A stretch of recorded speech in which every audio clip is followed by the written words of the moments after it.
today we're going to go over the BRRR method. It's my favorite method to owning real estate. It's what I've used for pretty much all of my rental properties. And it's just an acronym. It stands for buy, renovate, rent, refinance. I think Chris, one of the first investor seminars I had March of 2020, which was we all probably had COVID at that time. Didn't know it. There was like 40 people in a room, and the, yeah, it was a week before they shut down. But up to that point, they were holding that we were good, right? Uh, um, I I spoke about the BRRR method, and you've been doing it ever since. It's excellent. So we're going to get into it a bit today. Okay, so today is about buying and holding. It's the focus of this. So for those of you who've been here before, Grid is just for investors. It's basically I own Grid Delco, and there's 2,000 Grid networks. A lot of people around the country follow them on Facebook, Instagram, Meetup. But it's just for investors to communicate, potentially find deals together, share information. It's not to sell anything. Nobody's here selling anything. It's really just how do we help each other grow as investors, as real estate investors. So that's the whole point of it. As much free information as possible. Our main focus is building wealth and creating impact for real estate. A lot of people I know that are super high level real estate investors are like the best people when it comes to reinvesting in their communities, helping with like one of the investors I know, Brandon Turner, he is a massive investor. He was a bigger pockets guy, lives in Hawaii now. He's spending a ton of money with the Maui thing going on, helping them getting that back up and running. So, people who invest in real estate, a lot of landlords get a bad rep because there's a lot of bad landlords. And they don't realize if you're a good landlord, you build a strong business, you can significantly reinvest in communities. So that's basically what Grid is for, is to do it the right way. We invite people of all levels, no properties to how many ever, and we can learn from each other. So feel free to invite anyone you want. Like I said, there's over 1,000 communities, 2,000 leaders. These are the people that have become millionaires through real estate investing and within the Grid network. All right, so who am I? I am William Holder. I run the William Holder Realty team.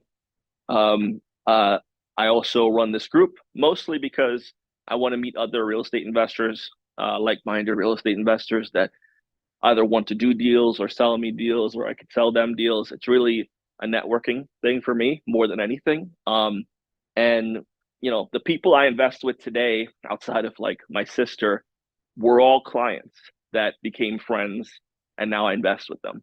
And some of them are agents on my team. That's the importance of relationship building. You just never know where it's going to go. And now, I own like my one LLC, we own 30 units. That guy started as a client, and we became friends over the years, and now we own 30 units together. We're going to grow that, and that's a couple of my LLCs. So I recommend partnerships. I don't think anyone could do it by themselves.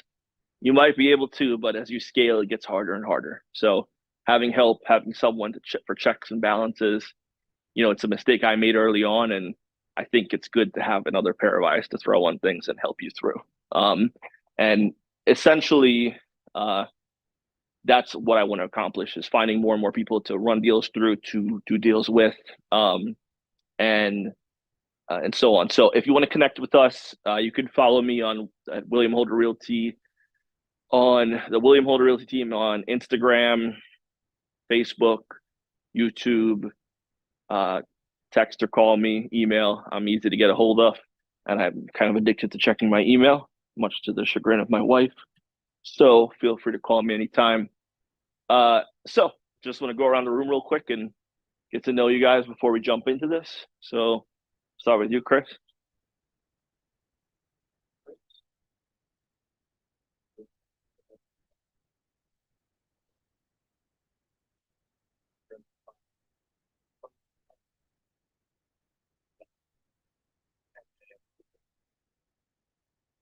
soon after that, I started reaching out to my already have to. I started reaching out to them, and I just did my realtor for a couple flips, and also probably 4 of my rental properties, maybe 5. Mhm. Um, I have a few rental properties on my own with my wife, and then I have some with my son. But as he said, it's nice to have a part of my son who is not. So the deal is he takes care of all the stuff I have, and he's a young buck who wants to keep going. So I figured, you know what? I told him we'll buy as many as he wants to buy. That's what we're at. There you go. Chris also owns a painting company, so if you ever need anyone to paint, he does a really, really good job. Tim? Jamaican, food, probably don't have any.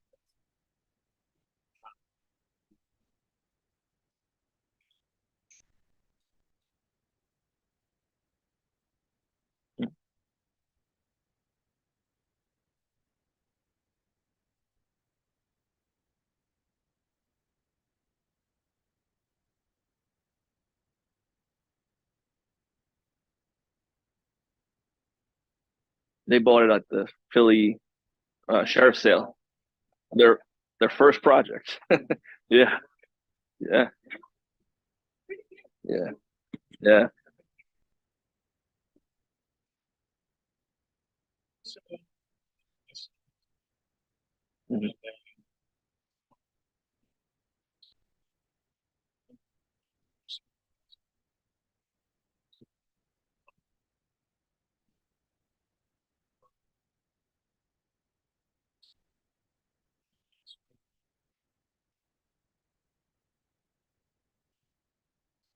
Mhm. Yeah. some like you don't send, so no, they send. So that's And I recommend it. I mean, I'm a realtor, so I have a vested interest in people using me, but I also recommend asking other realtors.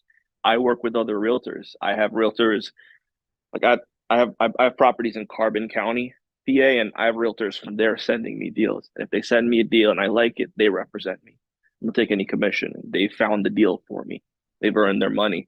And they love that. And in turn, they've referred me people that wanted to sell their house around here. I'll refer them people, and I think that works locally too. If you're a realtor and you come to me with a deal, like my brokers came to me with a 6 unit um, blanket mortgage foreclosure in Philly. It was a great deal. So I was like, yeah, I'll buy it from you guys. Like that's, I think the collaboration. And that's why I invite other realtors to this and uh, lender, anyone that wants to come to learn and share. It's huge. And like he said, the more people you have searching, the more deals you're going to find. So the legal stuff, we're not going to bore you with this, but basically anything we say here can't be held against us. Don't sue me for anything. I'm just trying to share some info. Uh, and then, I'm recording this through Zoom. I don't have any cameras on you guys, but I do use the Zoom recording. So your voice might be on there as well for some of our stuff. And you're okay with that. So what is buy and hold? Basically, whether you uncover properties through prospecting, networking, or marketing, uh, getting the phone to ring is critical skill when it comes to a successful real estate investor. Basically, what we were just talking about. You have to have people sending you deals, especially if you're just starting. It's not your full-time thing, and it might never be your full-time thing. So you have a job, you have a life, you have family. You can't always be looking. And if you have a specific buy box and you have people looking for you, deals will come your way. So, yeah. Hey, what's going on, man? Thanks for coming. Um, Deals will come your way. So I always recommend networking as much as possible. When I first became a realtor and I didn't have 2 little kids at home, I was at every event, every night, whenever I could, meeting with other investors, learning the business, talking to people, trying to figure out where there were deals. There's a ton of them. This isn't the only one. There, if you go on Meetup, and I recommend it. Like, check out all of them because you might find a deal. might find a great contractor, which is rare, so uh, yeah. So buy and hold refers to properties you purchase with the intent of owning for a long period of time versus a flip or rehab, which investors typically hold for 6 to 12 months or less, otherwise known as income properties or rental properties. I call flips a necessary evil, right? I'm not a huge fan of flips because they're temporary. And like with what happened during COVID, that whole thing could go away. I know investors that all they did was buy flips. They owned a construction company, they'd fix them up and they'd sell them. Well, COVID started and you couldn't find a flip because we're not just competing with investors on fixer uppers, you were competing with owner occupants, right? The people who couldn't buy a turnkey property were saying, okay, we'll buy a fixer upper at whatever price because we don't need a spread. We can just fix it up and live in it and be happy, right? And it became really impossible to find deals. So a lot of those guys that my first time buyers would buy flips from early on kind of disappeared, and actually we had a wholesaler on our first one, and he was the same thing. He used to just do flips. When COVID happened, that market dried up. That's a business, right? You're investing to not have to work essentially. So if you're a flipper, it's just another job. Now, it can be a very profitable job and it can lead to you investing more. And that's why I do it. So, Chris, you guys, we all do flips to get money to invest in rentals. The negatives of flips are taxes, mostly, a lot of risk, right? And you're dealing with contractors. It's a lot more. It's like a fast-paced, crazy 6 months, sometimes 9 months, sometimes 3 years, depending on how bad it goes. And it could turn out to be nothing. It could have been a waste of your time. And then you have to pay the taxes. So the great part about buy and hold is you skip over most of that. You do buy and hold to help you come tax time. And it's an investment vehicle for the future. All right. So the richest people in the world, most of them, actually, I was looking at the Arnold documentary on Netflix. I don't know if anybody saw that recently, Arnold Schwarzenegger documentary. And, everyone thought he made all of his money from bodybuilding. And he's like, yeah, in the 60s, I was bodybuilding. I was making some money, but not a whole lot. What he's like, I got rich off of in the 70s is his mentor who showed him how to get into bodybuilding, showed him how to invest in real estate. And he invested in real estate all of the 70s, made millions, and then had the courage to go start doing movies because he didn't need his bodybuilding money anymore. So you never know what people's stories are, but that one kind of rang home for me because you see Arnold and you think, oh, he's been a gazillionaire forever and came from bodybuilding. Bodybuilding got him to the show, but it wasn't going to keep him there, So real estate was one of his keys. So the considerations for buy and hold properties are different from those of a fix and flip, but several issues are the same, right? All right, how much free cash do you have to market for, buy, renovate, hold, and rent the property? There's many ways to go about buying a property, right? You don't have to be all cash. You can be, and if you have that much cash, great. And if you have that much cash, I'm not really sure why you're doing BRRRRs. Maybe go invest it in an apartment building, right? For most people that are doing BRRRRs, they're trying to recycle their money, right? So, if you have a ton of cash, there are easier ways to go about this. But and I'm talking millions. If you're working with a regular amount of money, understand what market that money works for. So if you're working with 20 grand, where can I buy a property with 20 grand as my down payment, closing costs, holding costs, and refinance costs? Not a whole lot of areas around here. Maybe you got to start looking down south, right? Like you change your location. I'm not saying don't invest. I'm saying change your location. Today, what I tell people is if you don't have 50 to work with, it's really, really hard to even get started. Now, you don't have to have that 50. You can find a private lender, right? You can speak to a family member and say, hey, give me 50 at 10% for 12 months, and I'll give it back to you with the interest. You can get creative. You can pull a line of credit on your home. That's what I did. When I was really getting ramped up, I pulled a line of credit on my primary property and I used that to invest. And I would rinse and repeat, rinse and repeat, rinse and repeat. It doesn't have to be, savings. If you have that savings, great. But, and then you can also do a flip and reinvest that money. but understand kind of what your budget gets you, and then use that to pick your location, right? Um, you know, you can market for properties like wholesalers do, so you can actually send out mailers. You can hire an inside sales agent, a virtual inside sales agent from like the Philippines. That happens a lot. Like I get those calls all the time on my properties, and like I respect it. It's a great move. Um, you can find other ways, but that's spending to find. The easiest way is just to look online, right?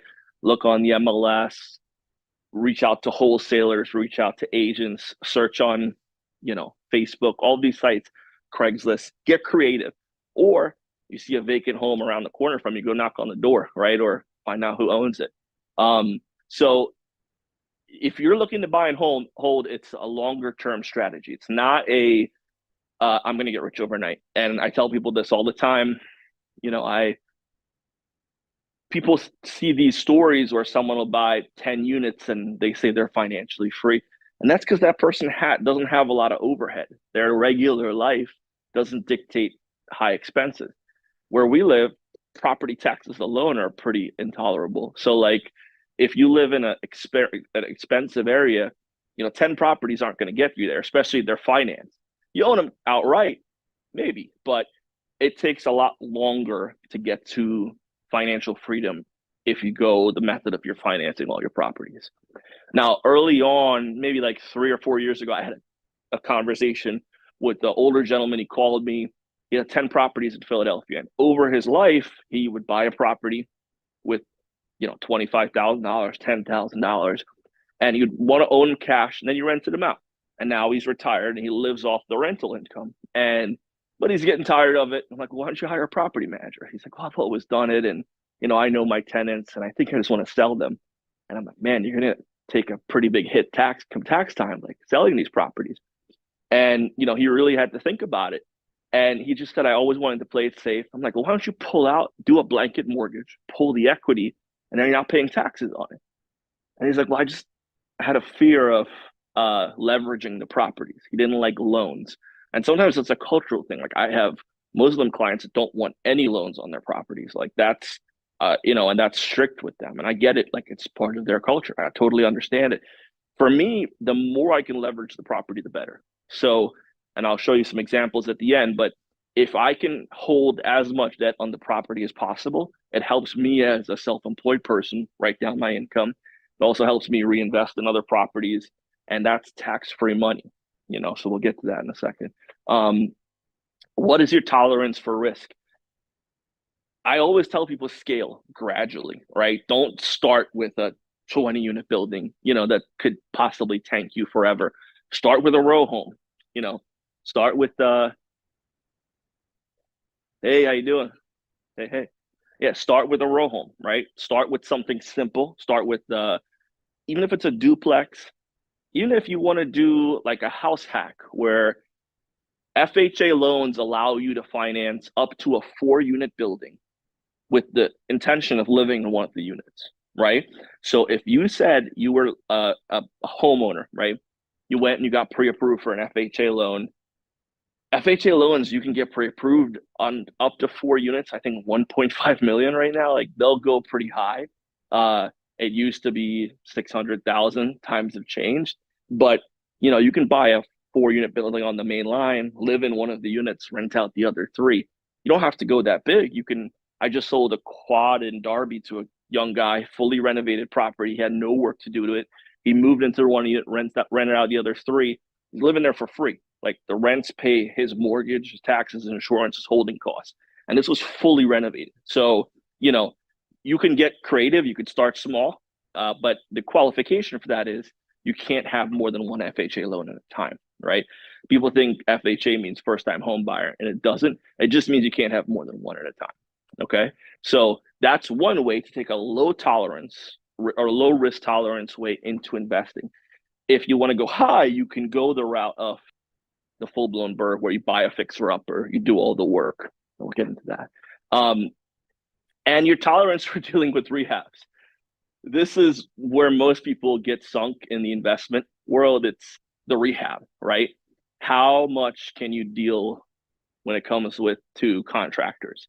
If you're doing all the work yourself, all right, that's easier because you're the contractor. But then also you're working a job on your projects, right? If you want to manage contractors, I would take a course in that because they are different. I don't know what it is about contractors. I don't want to get off on a tangent, but they are tough to deal with. So understand how to manage your contractors. Understand that if you're going to manage the property yourself, you have to be a property manager now. Do you want to deal with tenants? Do you want to screen tenants? Do you want to take those phone calls? Or do you want to hire a property manager? Right? Understand that yes, you have agents, but you have to manage them. You have to follow up with them. Hey, you got any properties for me? Same thing with my property managers. I have a couple buildings we have property managers for. They have to call me once a week to give me a rundown on the building. It is a job to manage your property manager too, because they're not, they have hundreds of units. They're not really specifically paying attention to yours unless you make them, right? So how much are you willing to deal with that? And you gauge your risk tolerance based on that. So where do you want to own and hold rental property? This is really important. It's something for me. In the beginning, it was where I could afford. Now it's where do I want to hold these properties? Because, Delaware County, Chester County, Montgomery County, the rules are fairly fair, but Philadelphia, it's really tough to get a tenant out if they're squatting. Like I've had squatters. It's really, really difficult. Like they say go and sit in front of the property and call the police and wait, and they might not come, and that's the process, and you have to go through that until you get to the point that you can then hire a lawyer, and you could spend 10 grand and spend a year of your life trying to get a squatter out of your house. So I've peeled back on the tougher markets in Philadelphia. I'm keeping some of my properties that are in better markets, and I'm investing other places because I don't want that much risk anymore, right? And I learned from my mistakes. Understand the laws where you're renting. New Jersey is one of the toughest when it comes to tenants and landlords. So be careful renting there. If you take a look at the list of places that landlords don't want to own properties, New Jersey high up there. California, some of those areas that have really strict tenant landlord laws. So understand that. How long do you intend on keeping the rental property? This is really big because when you start small, but as you start to scale up, you realize that managing 4 single family homes is harder than managing one 10-unit building. It is. You have 4 roofs, you have 4 heating systems, you have 4 different tenants, you have 4 sets of capital expenditures you constantly have to pay attention to. Whereas on a 10-unit building, there's 10 properties under the same roof, right? It's way easier to manage. So you're going to say, well, why am I holding on to these single family properties? I want to 1030, I want to sell them, do a 1031 exchange, and put that money into something bigger and better. So how long do you intend on keeping these properties? Are these lifetime holds, or are they 2, 5, 7-year holds that you're going to scale up with, right? And if you're planning on scaling up with them, don't invest in an area that has negative appreciation, right? So some areas don't appreciate well. If you're not planning on keeping these properties forever, don't invest there, right? Because you're going to buy it and then you're going to sell it for exactly what you bought it for. And then what was the point, right? I mean, there is a small point, like obviously the mortgage gets paid down, but it's not going to get paid down that much in 7, 8 years, especially with 8.5% interest rates, right? So how will you manage? So I kind of pseudo manage some of my properties. I full blown manage some, and then I have property managers for some. To me, it's a proximity thing. If I'm within 20 minutes of it, I don't mind managing it because I have contractors, I have connections.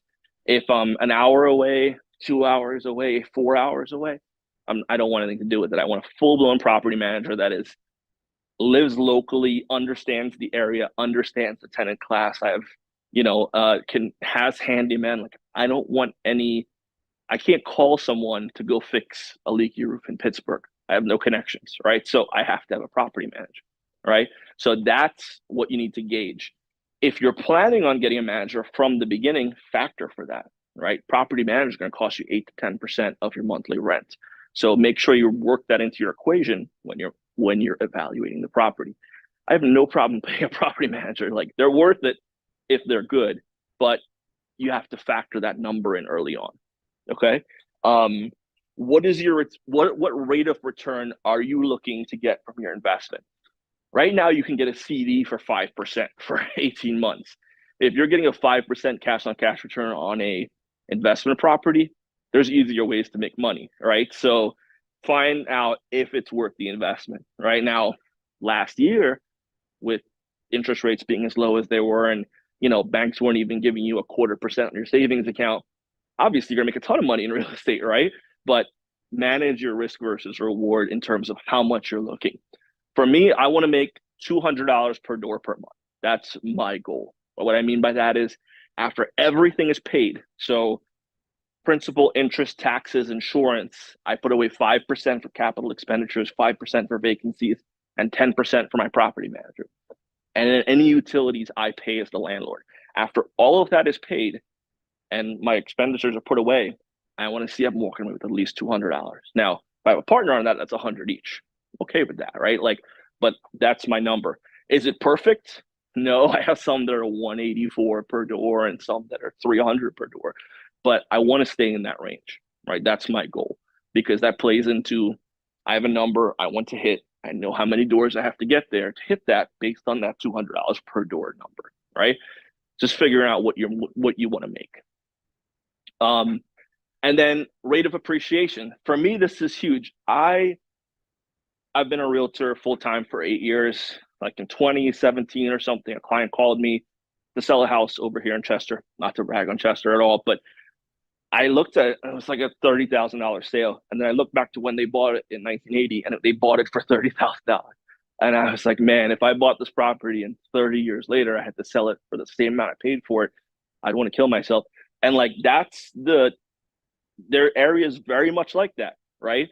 If you're an investor, what's the like you could go the cash flow play where you make a lot of money on the rent because you own the property outright because it's so cheap. But here's the problem. When it comes time to really spend money fixing that property up, you're going to spend more than it's worth on it.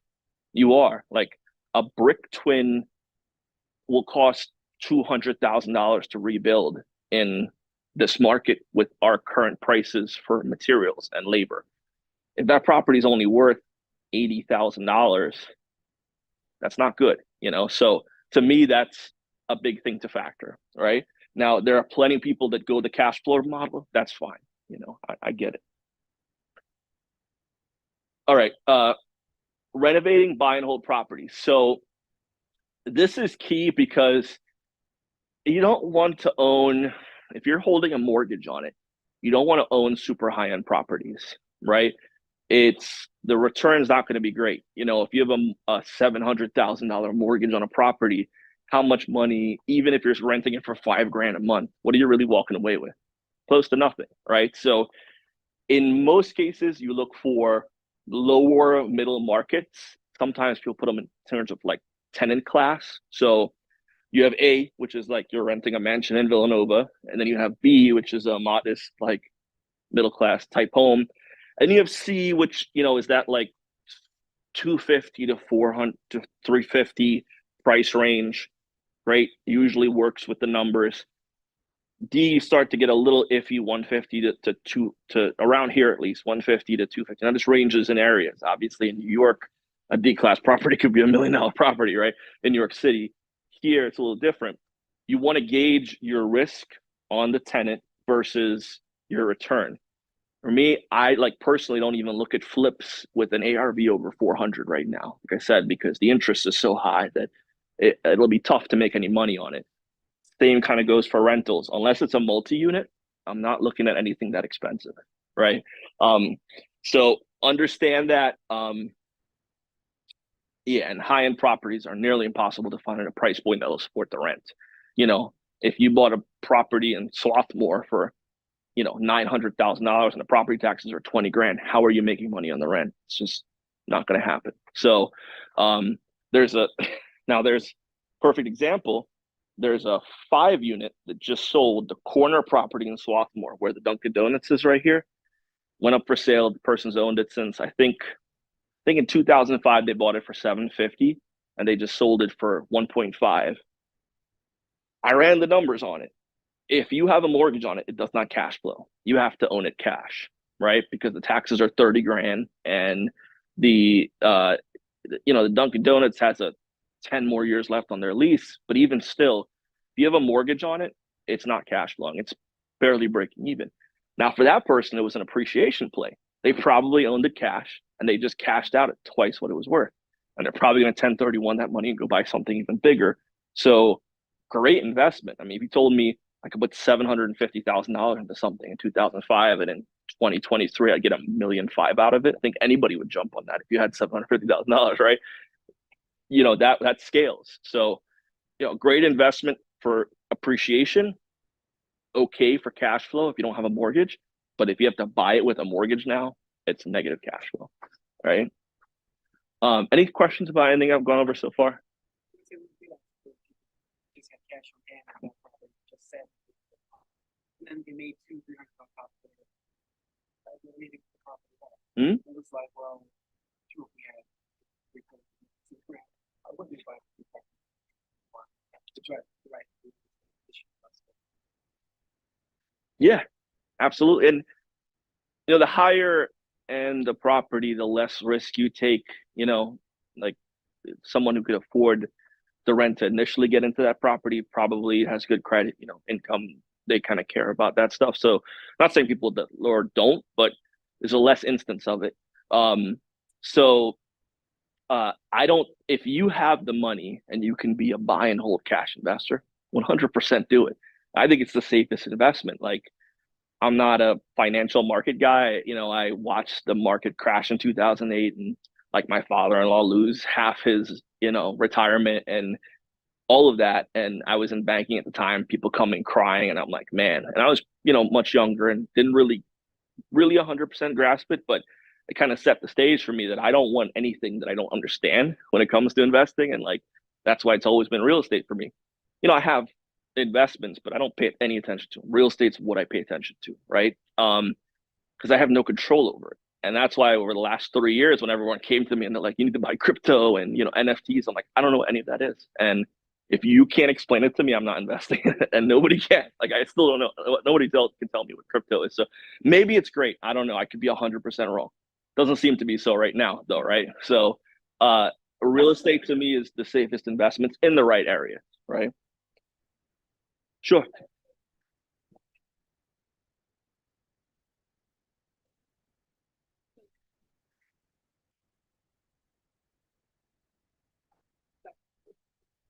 Hmm.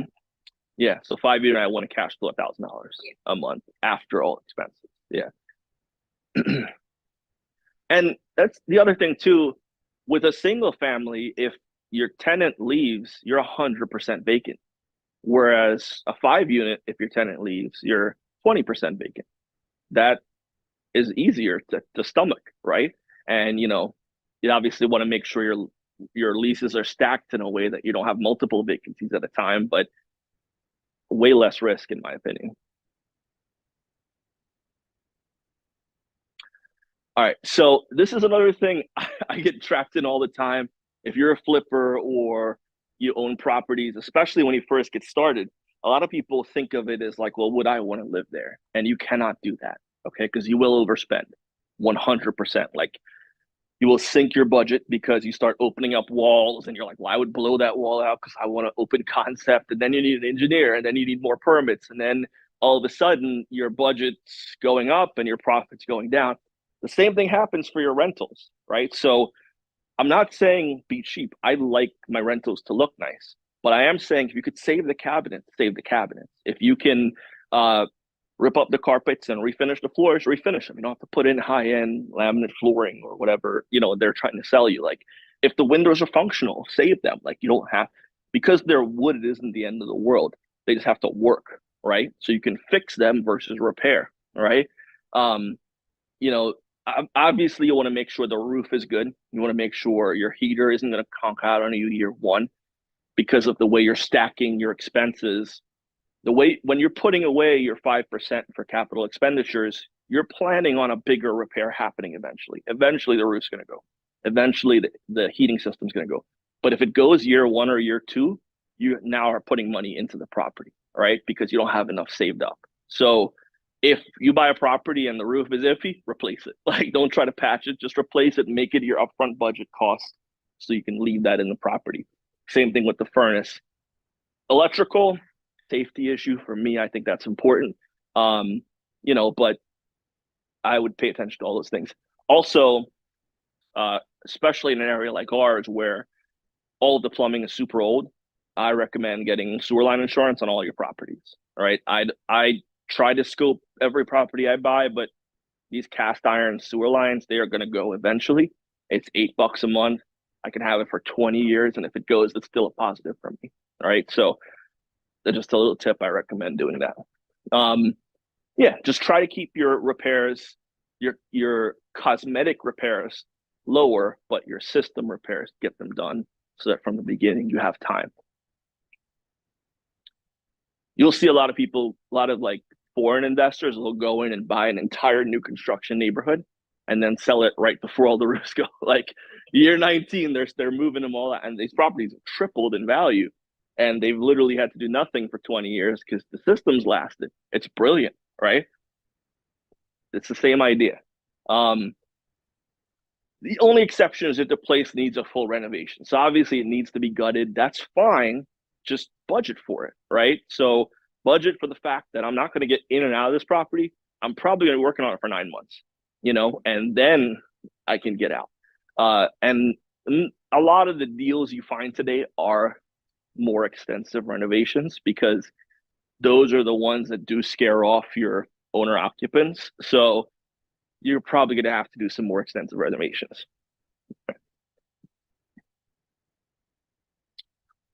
Property management. So before I jump into that, any questions about anything we just went over? Mhm.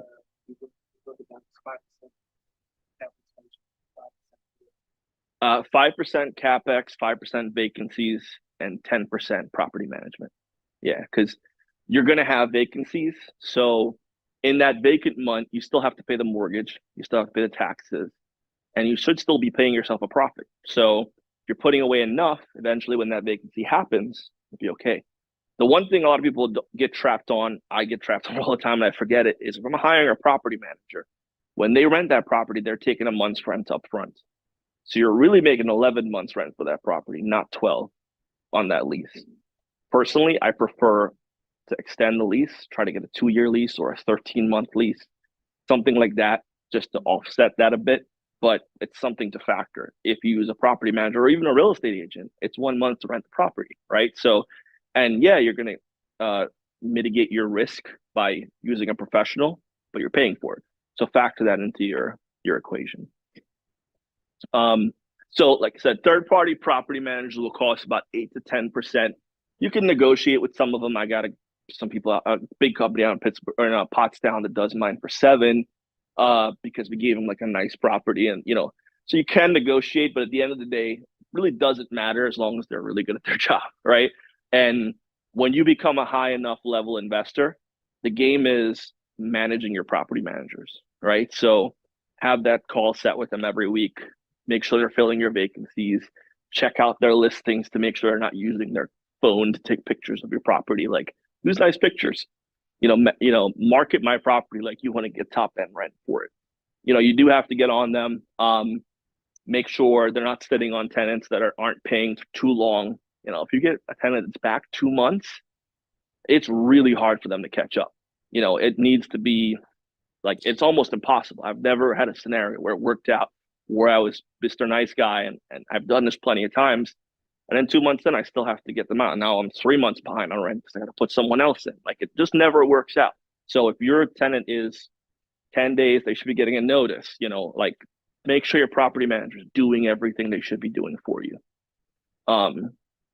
But they do a lot. They handle the marketing, the credit and background checks, the rent collections, the repairs. I'd be careful with repairs. Don't just let them send their guy out, because their guy will charge you a fee and then do whatever they want. I'd want to know exactly what they're doing, and I would want to break down of materials and expenses. I still ask for it because, like you send them out to fix a broken glass on a door and they want to replace the entire door. Well, no, we can get glass for the door. Like, that, and I get it. You have to order the glass, and you have to put a piece of wood up, and you have to wait. Okay, it's costing me half the price. I'll wait.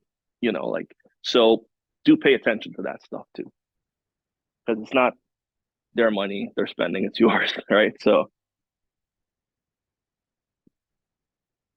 a good property manager should send detailed monthly reports of income and expenses.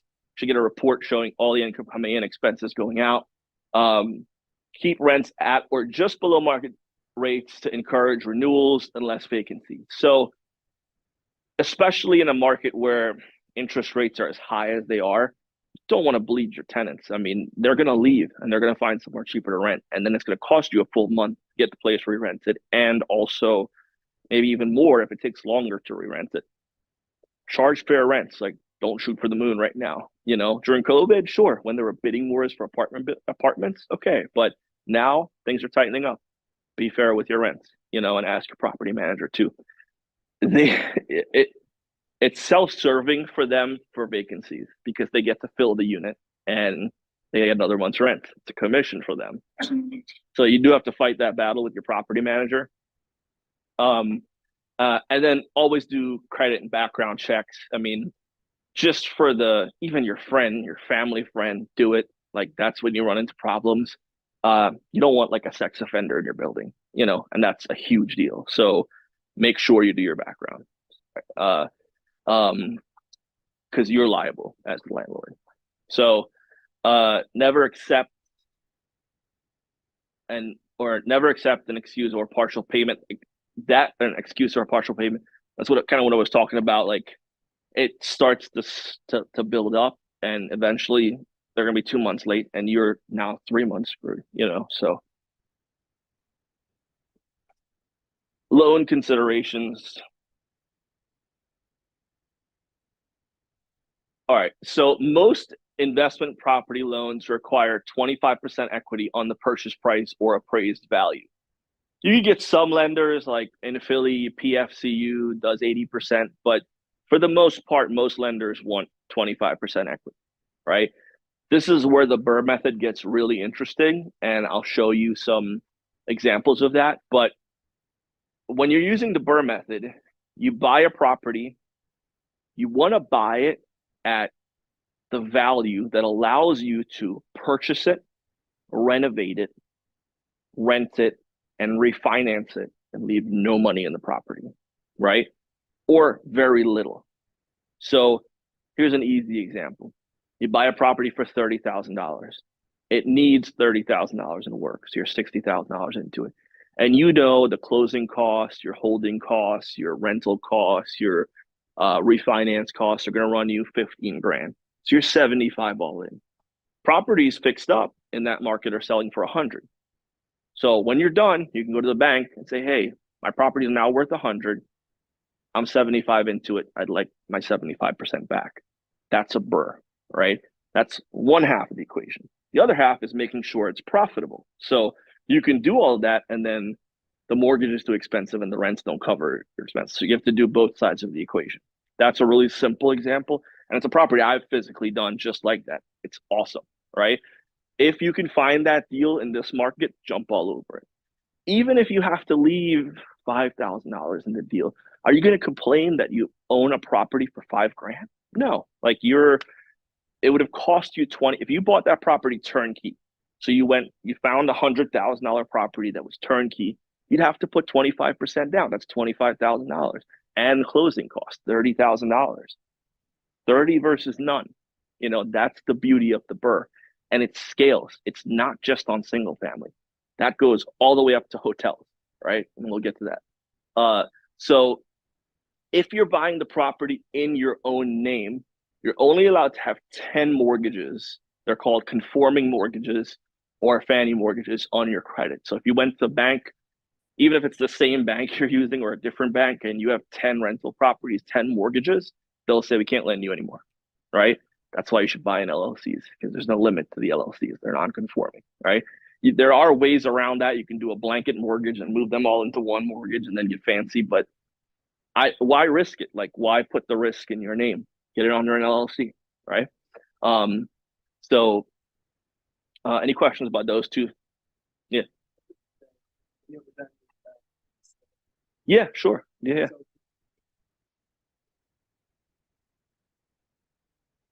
It's basically the second half of the BRRR. So the lender just wants to know that your expenses are covered. They look for most lenders look for a 1.25 DSCR. So they basically want to know the rents are 1.25 above what your expenses are, right?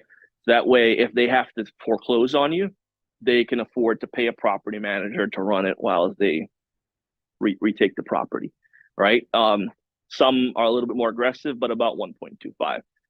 And it's the SCR is great because the SCR stands for debt service coverage ratio. And basically, if you're not someone that it has like 2 years tax returns or 1099 W-2 income, you can go to a bank and say, hey, I have this property, it's worth this much, I'd like a loan for this much, here are the income and expenses, and the bank will evaluate it strictly on the property. It'll look at you a little bit, especially if you're a newer investor. But if you're like a super experienced investor, all they care about is the property, right? And so it's easier to get financing. Usually they look for more equity. So they usually like 70% or like 65%. They might not go to 75 because they want to leverage like if they have to foreclose. But yeah, yep. All right. Mhm.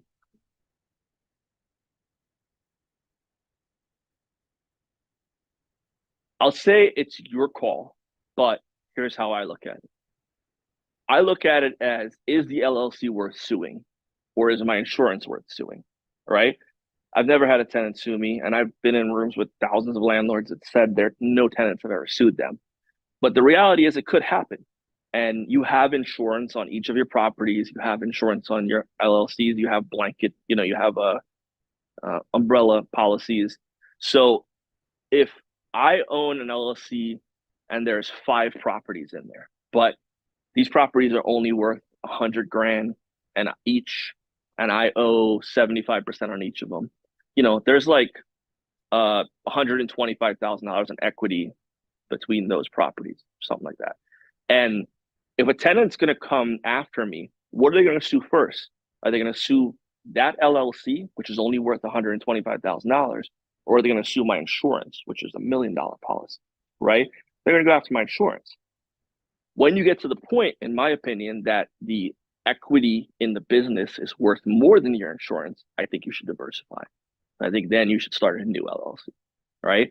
I prefer the insurance to be sued over me. So that's how I look at it. I've heard plenty of other ways. The other problem too is it's expensive to maintain LLCs, like to start a new one, to have your accountant do the taxes. Like I'm switching accountants right now because they just keep going up in price. I don't know why. It's the same amount of work.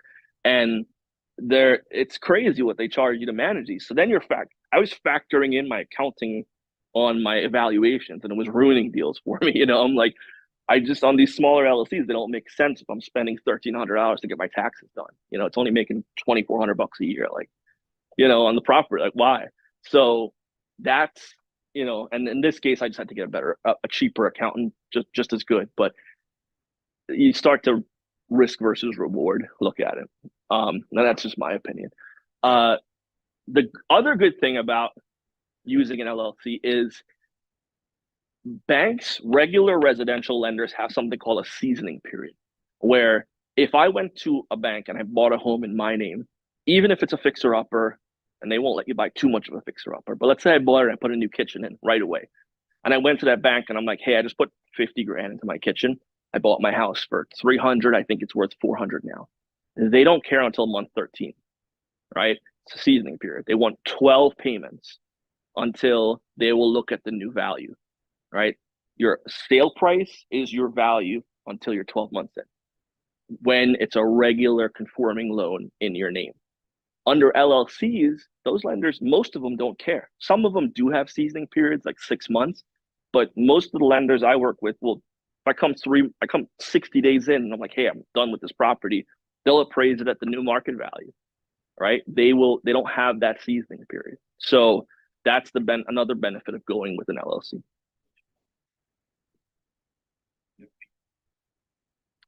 Yeah.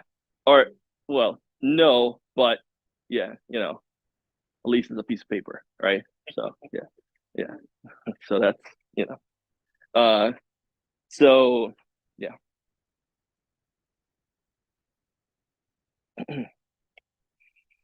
Build your brand. What is your message? I found great deals on Facebook from friends and family who I just posted, hey, I'm looking, I just finished this great flip. I'm looking for the next one.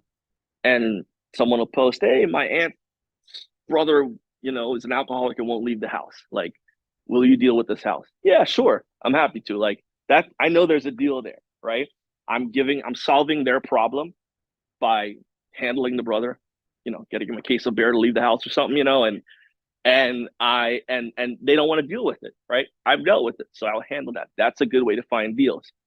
People, agents will call me who I've worked with before on, I work with them. They enjoyed working with me. I'm like, hey, if you ever have a good deal, please let me know. I'll buy it. Like I'll buy it. You can represent me. That's like, I like being known as an agent that you come to with deals, right? Or a person that you come to with deals, just like you guys are going to do.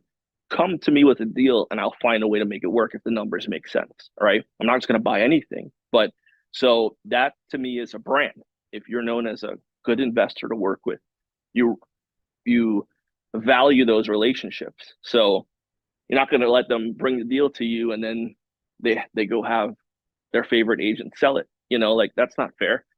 They should reciprocate, right? Or I don't know, like a partnership, you go get your real estate license and you go sell it. Well, hey, I just brought you that deal. Like, help me out here, man. That's like the way to look at it. Same thing works for your property manager. Property managers have good deals because they're working with other landlords. Some of them don't want to own their properties anymore. Their property managers are going to reach out to their clients first. They're going to go to their database of landlords. Say, hey, anyone want to buy this? We're going to get the full 6% if we sell it in-house. Talk to your property managers, have good relationships with them because they'll come to you if they like working with you. There are ways to generate leads, like we've talked about in multiple ones, but prospecting is one. Networking, I think, is one of the biggest. I don't market as a real estate investor. To me, like my name is my brand. So like I just think people know me as something because I put that out there. But I don't spend on marketing is what I mean. So I'm not like sending out flyers to neighborhoods saying I'll buy your house, or I'm not going and stapling signs to post like, telephone poles and all that stuff. That's not me, but I get it. It can be profitable. So you can do that as well.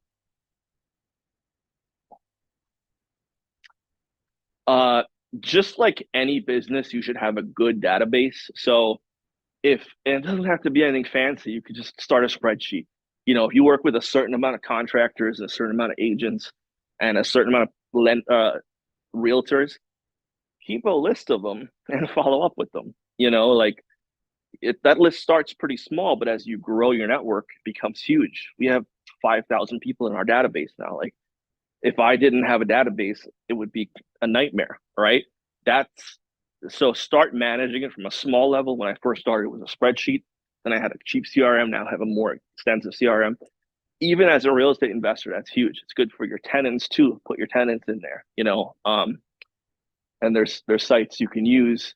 I use Rent Ready to manage my properties that I still manage. So, and that to me is like my tenant CRM. I can go in there, I can see who the tenants are, when things are due, set up automatic responses.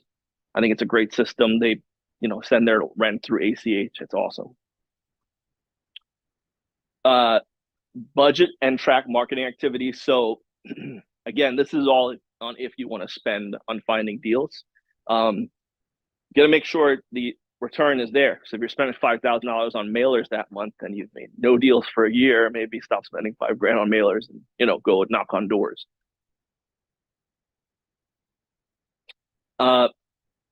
Be purposeful. So you can waste a lot of valuable time and money if you don't have a great plan or model to copy and implement. I now have 3 tiers for my rentals and for my flips: low end, middle, and high end. It's the same finishes.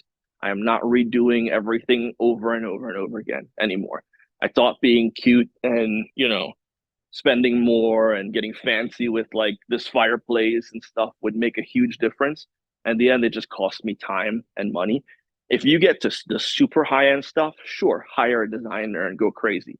But if you're talking about an average rental and you're using the same product over and over, it gets really easy to evaluate that deal if you know what you're paying per square foot for flooring and to paint and for the appliances, the same package over and over again, right? So make it easy, simplify it, and it'll become way easier to do. It takes way less time. Okay, so I do have some examples to show you guys, but before we jump into that, what'd you learn today that create a shift in the way you're thinking? Anything you want to implement?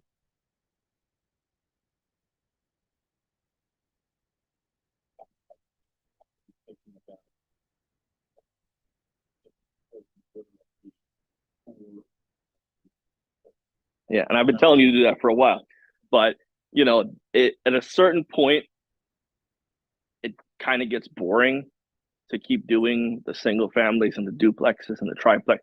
They're fine, but you start to realize that it's much easier. Like I have a couple 6 units, I have a 10 unit and I'm closing on an 11 unit.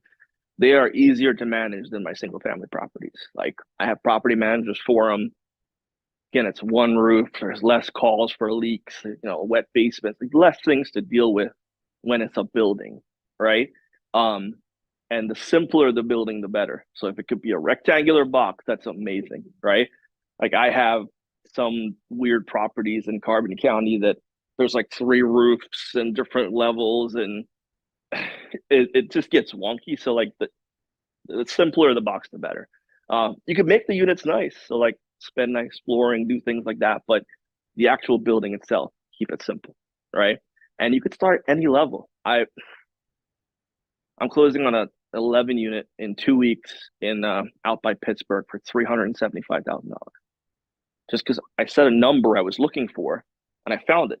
Now they had it at 450, and I offered 325, and we met somewhere. But there are deals out there. Now, is it an area I'm going to go manage the property in? No, right? Like not. But is it a great deal? Does it cash flow? Did I run the numbers? Does it make a ton of sense? Absolutely. I like PA because I know the laws. I'm licensed here. It's easier for me to work in PA. Will I expand to other states eventually? Probably at some point, but I mean, there's so many deals here. Like, why do I have to really? It's expensive around here, so understand that. And spread out a bit if you have to. And find ways to mitigate your time. So, like for me, or to manage your time. So for me, if I'm like that property is 4 hours away, I'm not going to go see it unless I know I have it. So I started to negotiate with the agent early on. And when we came to a number, said, okay, let's lock it up, but I want 14 days to inspect. You could do 30 days. Commercial buildings, they'll give you more time. That way I could schedule my inspection. I could be there for the inspection. And that's the last time I'm going to go to that property. Last time, first and last. I went for the inspection. I made my scope of work. I know what I plan on doing there. I found my property manager before I even got for the inspection. And I already sent them the scope of work. I'm not going to go back there. I have no reason to go back there. I want to get updated pictures. I want to make sure that there are trees growing in my gutters. I will manage my property, but I don't have to be there. I didn't waste 4 hours there and 4 hours or 5 hours there and 5 hours back before I knew I had it, right? And that started with me buying properties an hour and a half away. Like I was running out there, and I have a job. My job is to sell residential real estate. I was wasting time doing that when I could have just had those agents go do a video walkthrough for me, or FaceTime me while they're there. And if it's a good deal, we'll put it under contract and I'll come see it during inspections, right? Like, obviously, if it's right around here, I'll run out and check it out. But understand there's ways, we have technology, there's ways around spending a ton of time doing this stuff. Okay.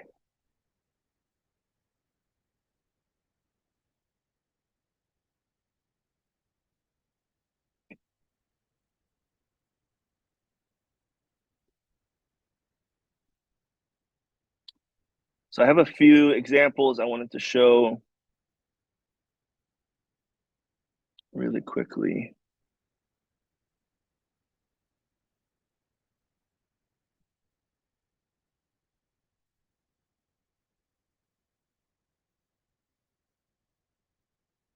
Yes. Yeah.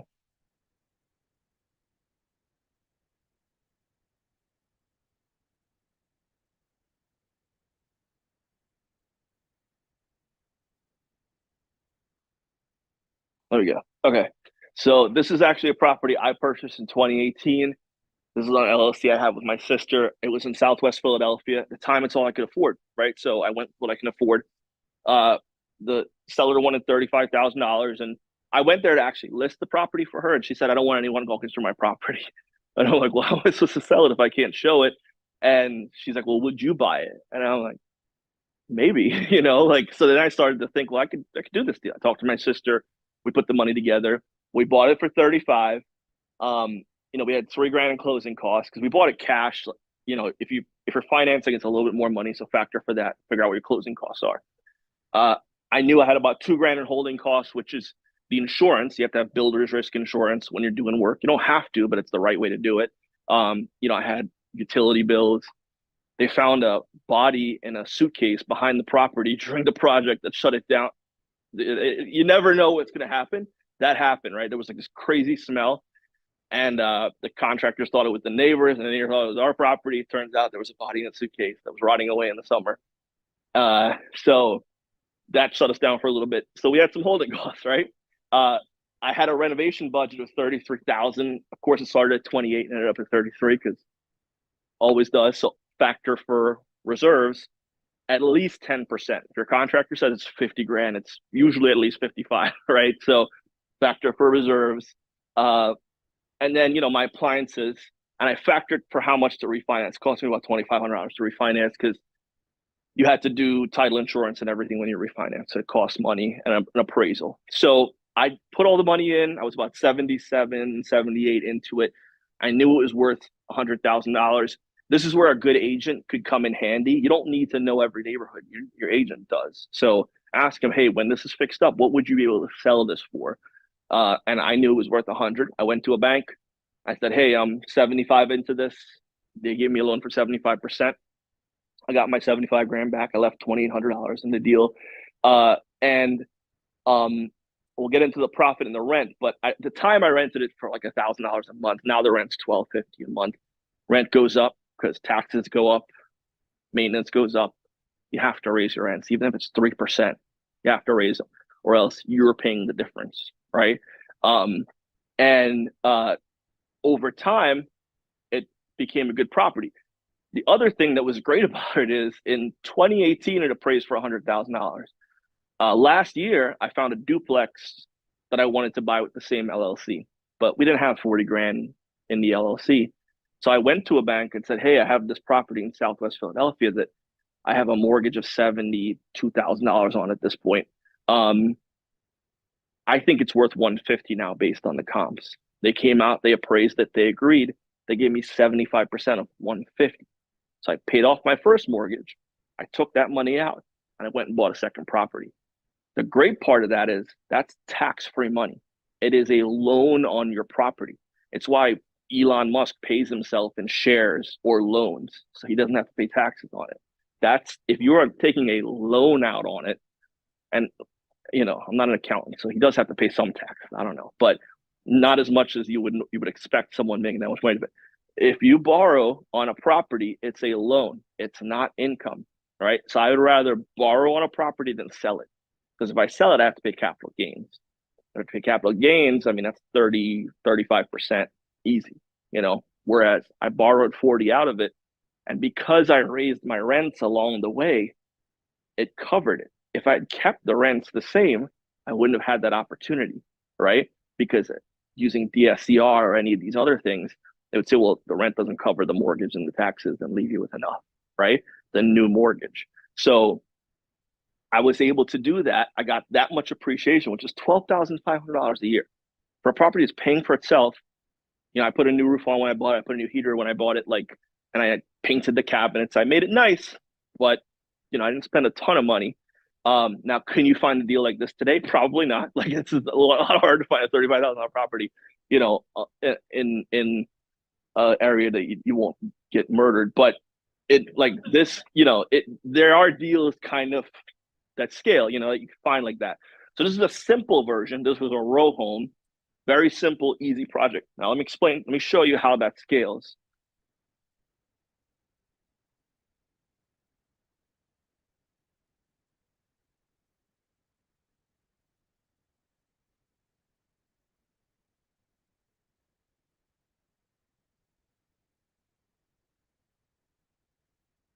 Make this bigger.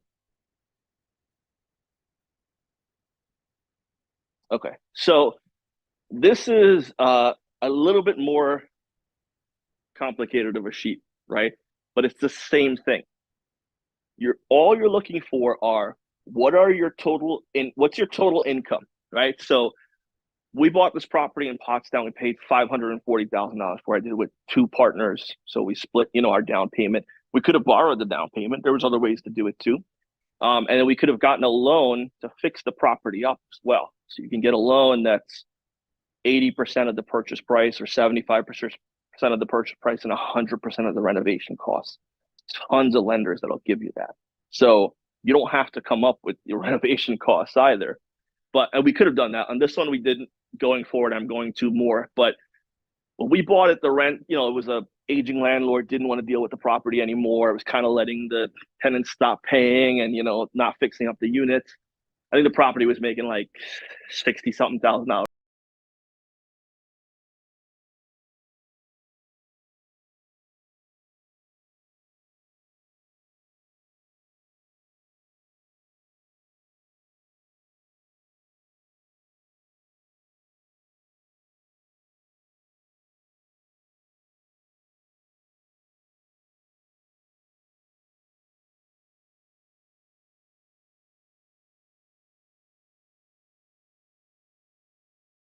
Appraised for 900 because I raised the rents to $107,000 annually, right? Each one of those units that I fixed up, we raised the rents. We brought them to market value. I put a coin operated washer and dryer in there. So there's $300 a month coming from that. Every penny counts. Here's why. So your rent goes up. You still have all your fixed expenses. So you have your taxes, my sewer line coverage. Always have that. Comcast, we pay for cameras. That's the internet for the cameras. I don't pay for the tenants. We cover the water and sewer because it's one line for the whole building, so it's just easier. We cover the trash, my property insurance, registration fees. I factor for that because every year I have to do rental permits on each unit, so I have to factor for that. So I have my fixed expenses. Those expenses really shouldn't change too much year over year, right? Your taxes go up a little bit. Your insurance might go up a tiny bit. Your water and sewer might go up a tiny bit, but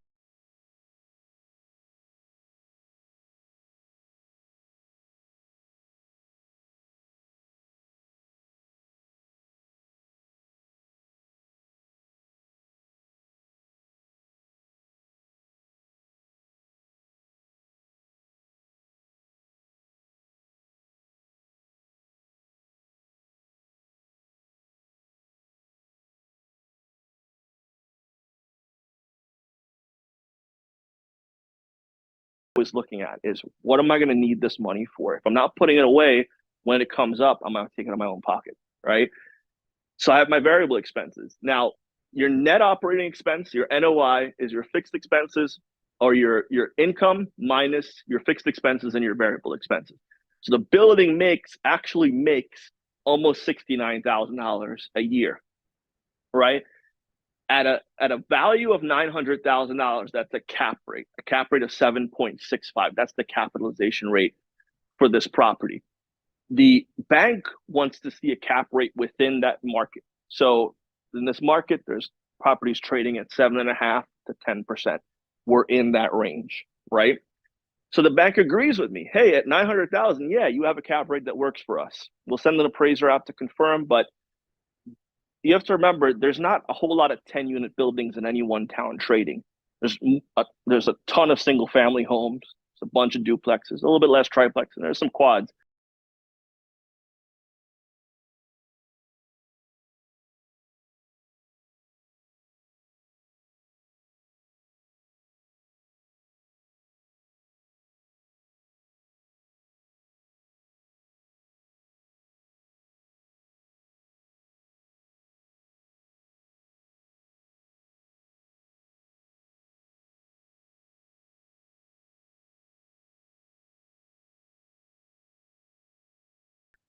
BRRR. So you could buy a rental property that's undermanaged, do no work, just raise the rents.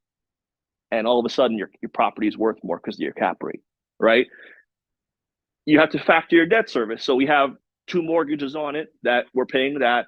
So our annual profit is only that now. It's 3 parts, it's split 3 ways, and it's a little bit less than that, like 185 per door. But it'll get there, right? My rents are going to be going up. I'll get there. And I know it's at a 1.41 DSCR ratio. So I know anytime I want to go refinance this, I won't have a problem. This is the same thing as a BRRR. It's the exact same thing. It's just on a bigger building. And they use this for 20, 30, 50, 100 unit buildings, for the most part. I've never done 100 unit buildings, so I don't know anymore. But for the most part, this is what it is. So if you can do it on a single family, you can do it on bigger properties. It's just understanding the numbers, right? When you're doing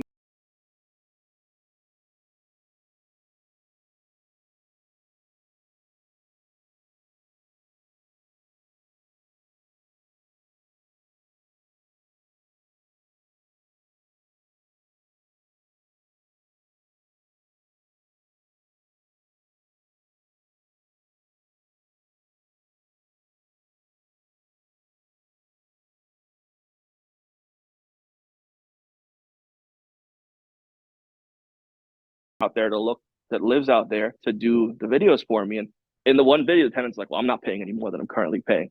If I had bought that building, I would have had a squatter. Like $500 a month is not market rent for that unit. It should be like $900 a month. So pay attention to what you're buying, find the leases, get what's called a T12, so a trailing 12 months of income and expenses. When it's a duplex or triplex, that stuff really might not matter as much. But when you get to like this many units, make sure you know what's going in and out, because the landlord might forget to mention that he filed 3 insurance claims, and insurance on this building is $8,000 a year now, not $4,000 a year. Or he pays for the heat for the entire building. You thought it was individual, and now you have a $10,000 expense you weren't expecting.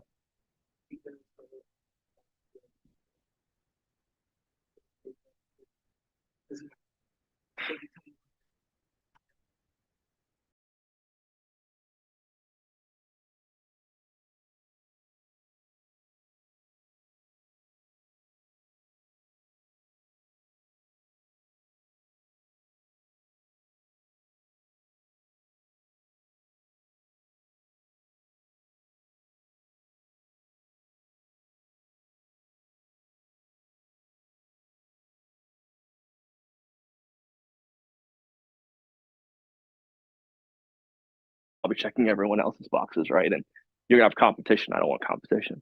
So that's I base that on a building by building thing. But the bigger the building, think about it, the more expenses that can be hidden. And your cap rate, when you're buying it, you're like, oh, it's an 8 cap and I can make it a 12 cap. But then when you realize what the actual expenses are, it was really a 5 cap. And all you can make it is an 8 cap. And then it's gonna be really hard to refinance out. So, questions?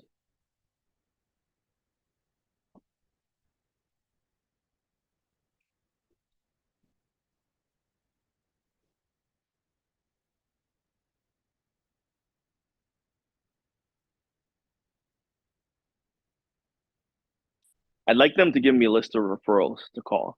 So I want to talk to other people that they manage their properties, and a good property managers will. I don't look at reviews, because if you ever look at a property manager review, none of them have good reviews. Why? Because tenants hate them. So they're going to have 5.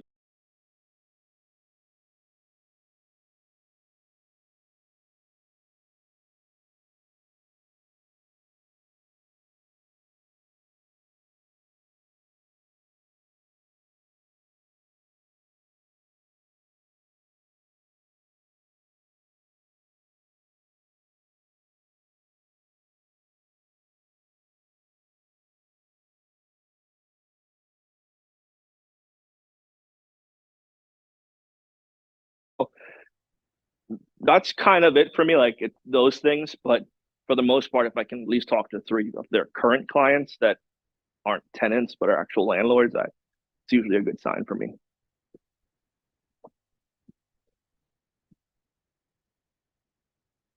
Anything else?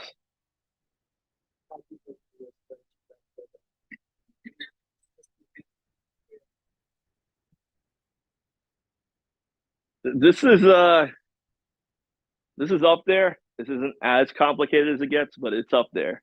Um, I I'm not really a spreadsheet guy, but getting into real estate kind of makes you. Yeah, yeah, yeah, yeah. Real estate investing isn't sexy, man. It's spreadsheets. It's like you're an accountant for real estate, and it does get boring sometimes. A lot of the times, and honestly,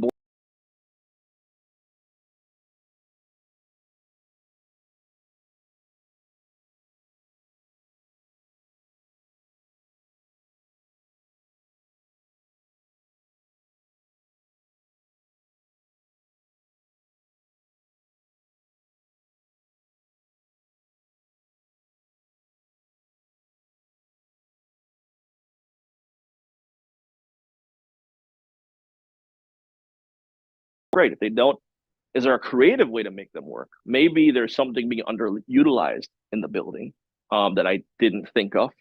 But if they don't work, next, you get really, really comfortable with saying next.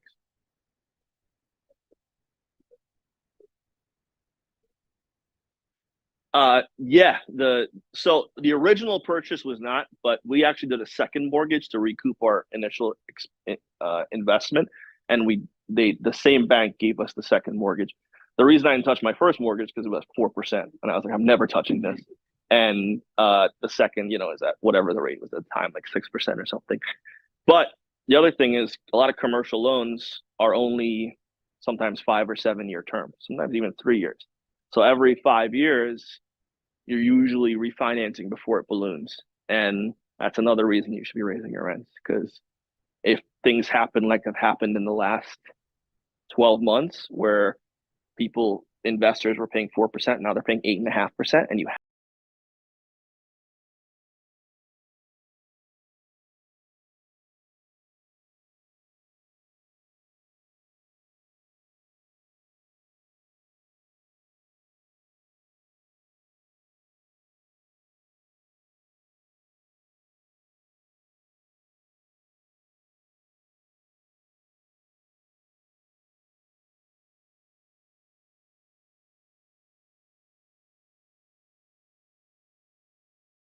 haven't had this hard of a time getting simple loans. It seems like all of these lenders are being really, really tight right now. It is what it is. But I think it just depends on the appetite of the lender, and they do base it on you personally. So obviously, if you have a lot of equity, a lot of assets, they're going to give you more risk.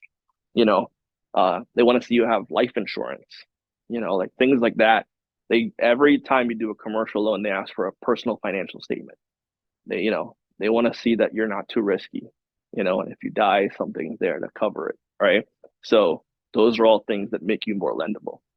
Yeah. They ask you if you have kids on there. They can't ask you that on a regular home purchase. That's discrimination. But commercial, they can ask that because if you have kids, you're less likely to mess the whole thing up, right? At least from some people.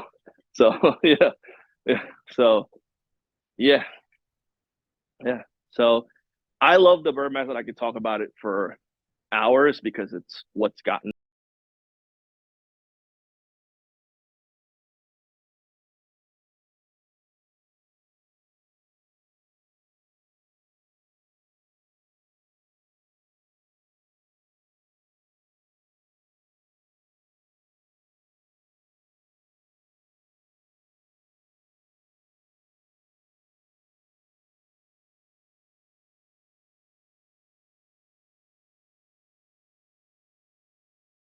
more greater value. So it's monopoly. They want to see you rolling up, right? What's that?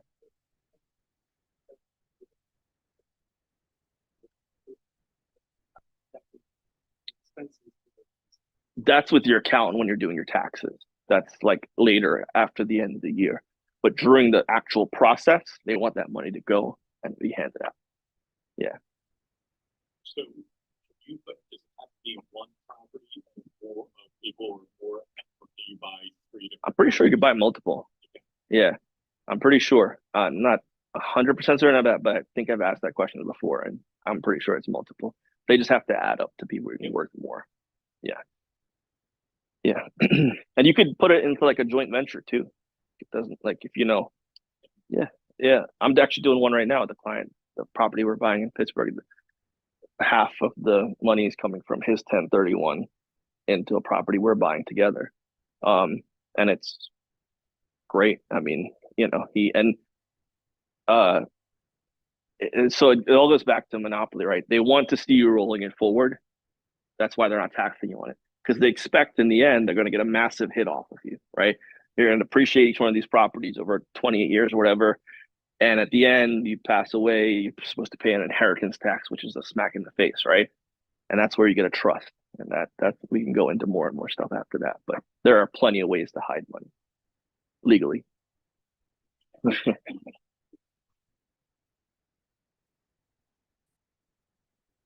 Yeah, I do. Some agents, I know a lot of agents that don't because they don't take the risk. But I don't like to cut corners on flips because I've been in 700 home inspections and inspectors will find it. So I do it right, and I have the proper insurance. I do represent myself. I don't pay myself a commission. I cover my expenses, but I pay the buyer's agent a commission. But I represent myself. Yeah. Yes. 100%. Yeah, you have to put it in the public and the private comments and the seller's disclosure that the agent has a financial interest in the property, and don't it makes no sense to hide it. Yeah,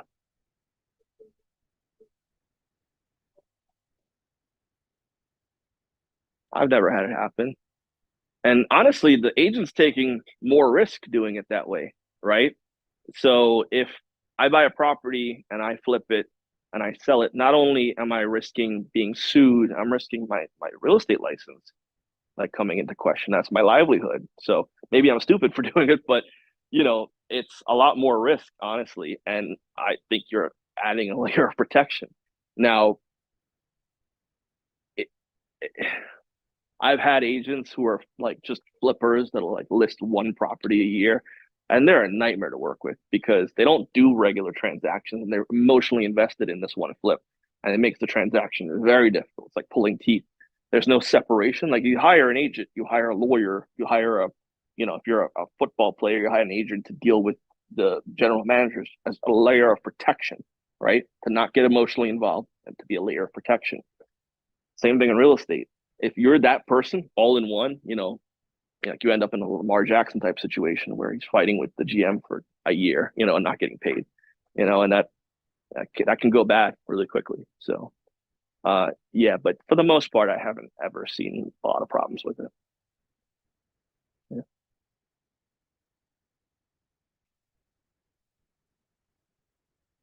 Anything? Anyone? Good? Yeah. I think you came in last. What was your name? Okay. And you found us on Meetup? Oh, okay. Yeah, it's a summer night. A lot of people didn't show. We had a bunch of people sign up, but yeah, having a good time. But I get it. It's the middle of summer. Everyone's at the airplane show in Atlantic City, so it's understandable. Yeah, yeah, yeah. No, that's where all the boozing's happening. So, yeah. So we're set. I'm gonna wrap up.